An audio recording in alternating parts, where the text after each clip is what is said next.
Hey, all you shiny hunters. Again, I know I'm really just talking to myself and my daughters probably, but that's okay. Like I said in my first video, the Paldean video, I'm really here just for myself as much as anything else, just sort of reminiscing about the fun I had completing my shiny decks. All right, Spinnerack. Yeah, Spinnerack was fun. Looking for the little blue boy.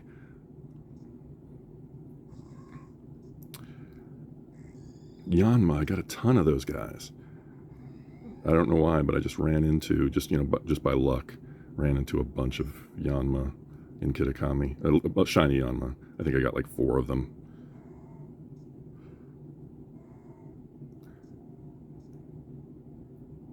Puccino was one of my last ones. I think I told you. So the Paldean shiny decks is the first video in this series. I mentioned in that one that I hunted the cool ones first, the ones that I wanted to battle with, and then I went back for the baby ones later. And Puccino was one of the very last ones that I got in Kitakami. Sawaddle was another one that was very late, and I kind of lucked out on that one. I thought I'd be able to see the difference between the shiny and the normal more easily than I was, and I kind of just lucked out and ran into it. I think I did post that one, so if you wanted to check out that video, you can check it out. Oh yeah, I didn't introduce. Oh, here's that Rabombi I was talking about in the Paldean video. Forgot to introduce myself at the beginning of this video. I'm known as Dr. Buckeye as my Nintendo handle. And I'm just reminiscing over my completed shiny decks, even though I know nobody else is probably going to care. Oh yeah, Pichu, I got really lucky on too. They did an event. Nintendo did an event, one of those sparkling outbreaks that they do for like a week or two, and I ran into Pichu. Almost as soon as I got to that outbreak, as soon as I started trying actively to shiny hunt it, I ran into it within like 5 minutes, the shiny one. So I got lucky on that one because that one was another one that I was worried about I was going to have a hard time seeing. I talked in the first video about how there are certain Pokemon that, based on different lighting conditions, I just didn't trust myself to be able to see clearly, and Pichu was definitely one of them, so I was really relieved when I got that one quickly and easily. Starly was another one that came late.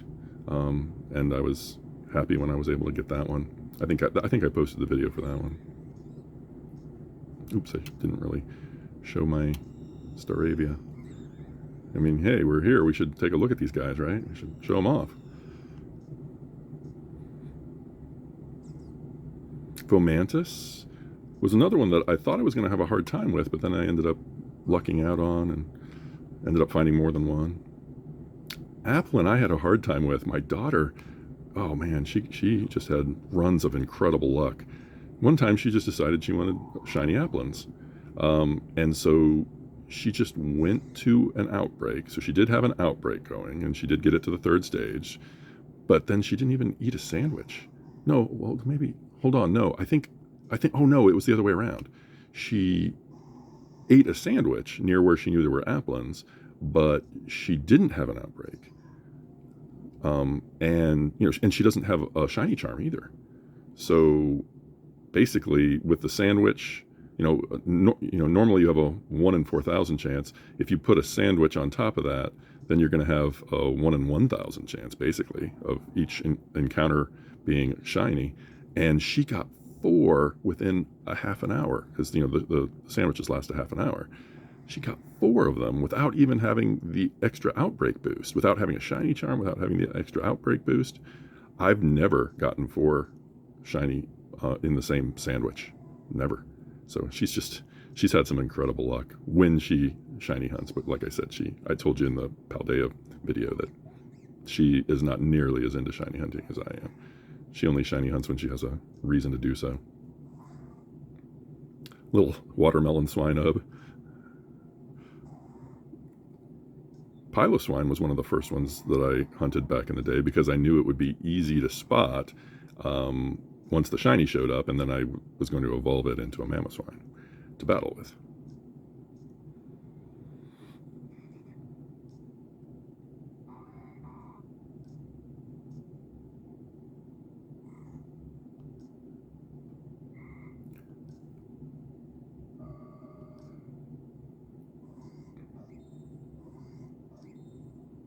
Kricketot, that was another one that was a little bit of a pain.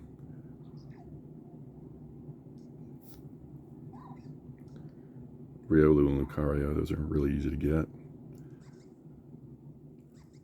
Petalil, oh yeah. So remember, on the first video I told you that in order to find shiny Pokemon, sometimes you have to fixate on like one little detail. And for Petalil, it was the eye color. I had to get up close, so close enough that I could see their eyes, to see the whites of their eyes, basically. And then once I saw, I think it's a purple eye, right? The normal one has a brown eye color, and then the shiny one has a purple eye color, if I remember right. And then eventually I got one, but I had to. It took a lot longer because I had to, get close enough so that I could clearly see their eye color. Toadstool is kind of fun, easy to spot. Oh, Poltergeist, that one was a bear. I thought I was going to be able to spot the difference, but it turned out I wasn't able to spot the difference. I just got lucky and ran into it, and it sparkled, and I was like, "Well, that was the shiny." I would have walked right by it. So, yeah, sometimes really got lucky on these. Geodude, oh, Geodude has a warm place in our hearts. Geodude was the very first shiny we ever got. I bought my daughters Diamond and Pearl when they were 4, and I didn't even know what a shiny was back then. We were just playing the games together because obviously they were too young to read at that point, and so I kind of had to read the text to them so that they could make their decisions. And one time we were just, in Diamond and Pearl, you have to go through a lot of caves to get back and forth between different areas. And in one of those caves that you just have to wander through all the time, we bumped into, back then you don't bump into a Pokemon to activate an encounter. Encounters were just kind of random. They just pop up while you were wandering through certain locations. And Geodude just popped up, and it was yellow. And I was like, that's not a normal color for a Geodude.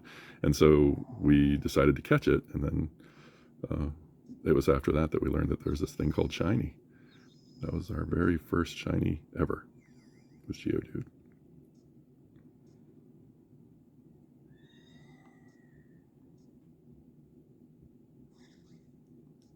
Morpeko I got really lucky on. It just kind of bumped into me.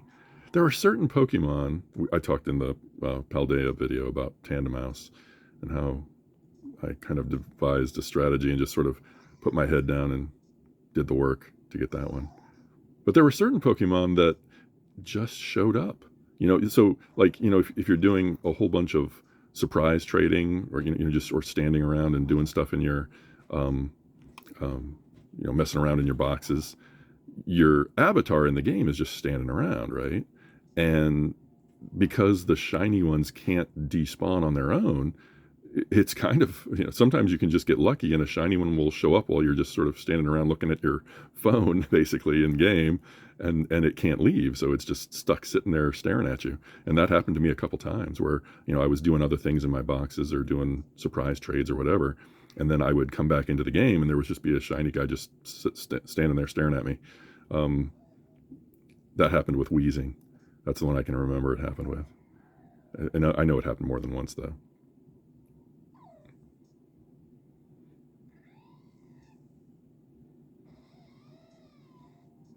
I think it also happened with an Apom, maybe? Oh, I love Little Charge-a-Bug because it's so easy to spot in the wild once you have that shiny. It's just such an easy one to shiny hunt. And it's this little box guy. I don't know why I like him.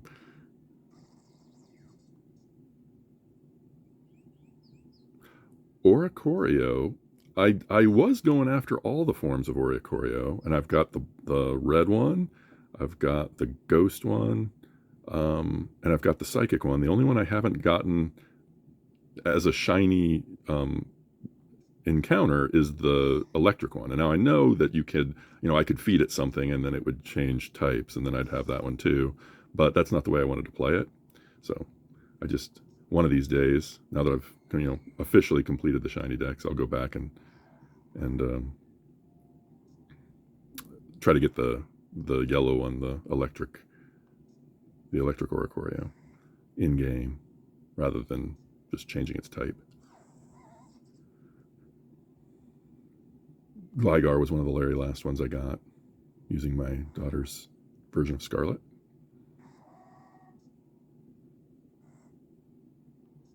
Oops, didn't have the shiny version up for Spoink. That black pearl makes it relatively easy to spot. Vullaby. I used to call it Vullaby for a long time. Vullaby is not, especially under weird lighting conditions, is relatively easy to miss. I remember I had to focus on the scarf again, just like with Rabombi, I had to focus on the scarf, just to, convince myself that I was looking at a shiny. And that meant I had to get in really close, so the hunt took longer.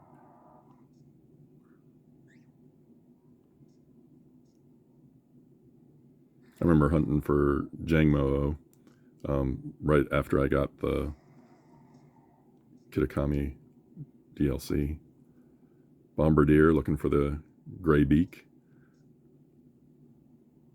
Coughing. I think I said it was a wheezing who was just staring at me. It was this guy.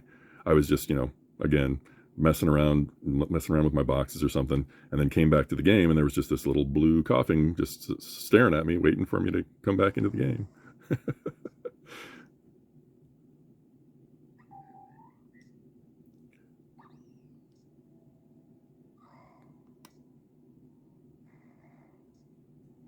I remember Ghastly being a relatively hard one for me to catch, or a hard hunt, because I thought I was going to be able to notice the difference in purple easier than I was. So when I actually found it, I was like, "Ooh, boy, I could have easily missed that." I got really lucky with Chingling, so I was just, I was just tooling around. I don't know, maybe doing some EV training or something, and I just bumped into a shiny Chingling. Got really lucky with that one. That was one that I was not looking forward to hunting.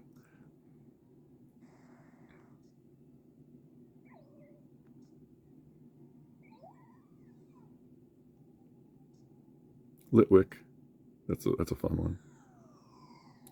Yeah, I really love shiny Chandelure, and I like how it makes that sort of that gas in pipes kind of sound. They did a really good job with that.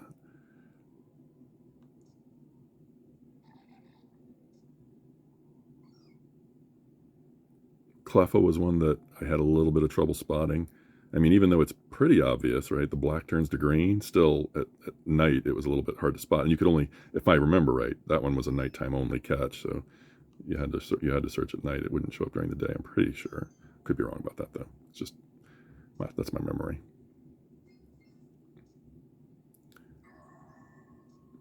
Bronzong is one of my daughter's Pokemon. On the Paldea video, I explained that my daughter and I had this little competition going where if the first person to catch the shiny in the wild was able to use it in battles of us against each other, and she got Bronzong.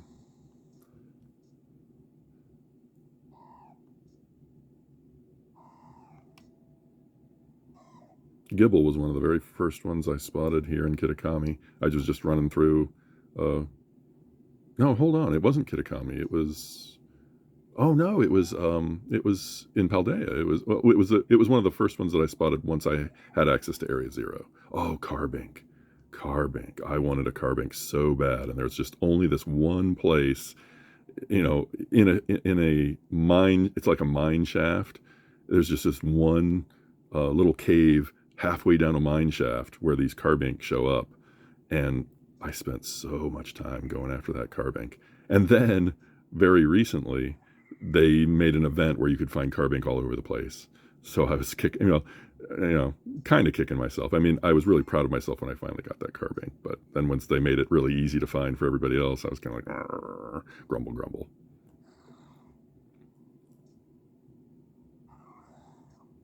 Coming to the end. Here's that Tynamo again. I talked to you about Tynamo in my Paldea video.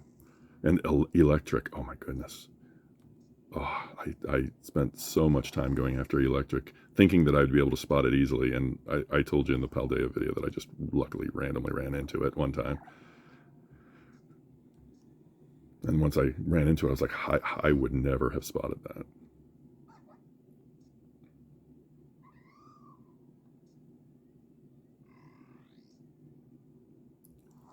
Dreadnought was one of the first ones that I hunted in Kitakami. Cramorant was a fun, easy one, because he's so completely different. Poniard and Bisharp are kind of fun too. Mimikyu was a little bit hard, but in an outbreak, he was relatively easy to spot. You could tell the difference in a big outbreak that one was a little bit different than the rest.